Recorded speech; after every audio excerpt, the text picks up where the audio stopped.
अबे दुबे ये बताइए, ये मतलब लड़ाई होती है, घमासान होता है, आरोप प्रत्यारोप लगते हैं, इस तरह की धमकियों का सिलसिला, खुलेआम धमकियां चल रही हैं ना। ये देखिए आज नया दौर है क्या राजनीति का? देखिए संदीप जी, नया दौर है, ये बात आपकी सही है, दौर तो नया ही है, लेकिन नया क्यों है ये मैं थोड़ा बताना चाहता हूँ। आज मैं टीएन सेशन का एक पुराना क्लिप सुन रहा था, तो उसमें सेशन साहब ने कई बातें कही, लेकिन जो सबसे छोटी बात थी वो ये थी कि मैं भारत की सरकार का चुनाव आयुक्त तो नहीं हूं, मैं भारत का चुनाव आयुक्त हूं। I do not represent government of India, I am chief election commission of India, ये उन्होंने कहा। अच्छा, जो मौजूदा चुनाव आयुक्त हैं और इनसे पहले के चुनाव आयुक्त में उनका भी नाम लूंगा। इन लोगों की आमतौर पर छवि ये बन गई है कि ये भारत सरकार के चुनाव आयुक्त हैं। राहुल गांधी की थीसिस क्या है जो देश की जनता के सामने पेश कर रहे हैं, जनता उसे स्वीकार करेगी कि खारिज कर देगी, ये आगे पता चलेगा। उनकी थीसिस ये है राहुल गांधी की कि बहुत सी जगहों पर वोट बढ़ाए जाते हैं जिताने के लिए, बहुत सी जगहों पर वोट काटे जाते हैं हराने के लिए। कहीं ये कामयाब होता है, कहीं कामयाब नहीं होता है।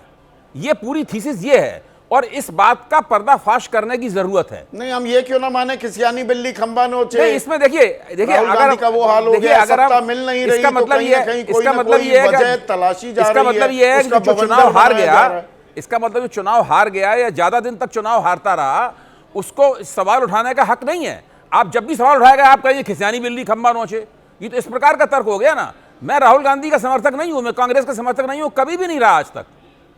कांग्रेस ने मुझे इमरजेंसी में जेल में भेजा, मैं हमेशा उसका आलोचक रहा हूं।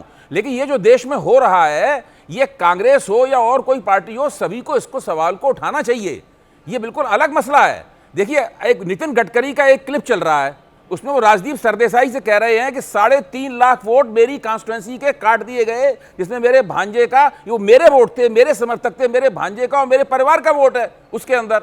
अच्छा, चुनाव आयोग उनसे क्या कहेगा? उनसे वो 3.5 लाख वोट कटने के बावजूद वो चुनाव जीत गए, तो इसका क्या मतलब हुआ? इसका मतलब हुआ कि वोट कटने से चुनाव आदमी नहीं हराया जा सकता।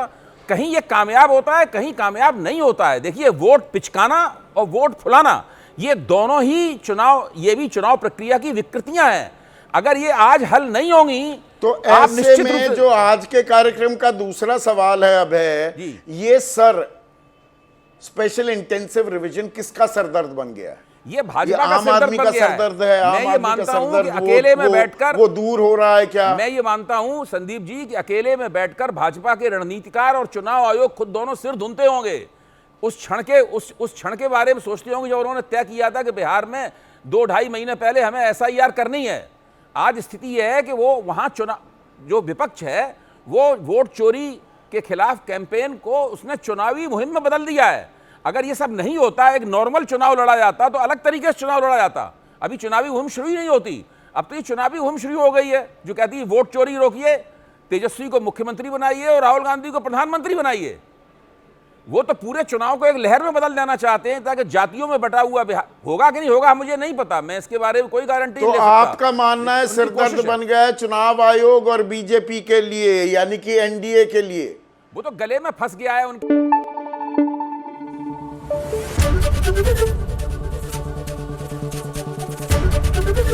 एबीपी न्यूज आपको रखे आगे।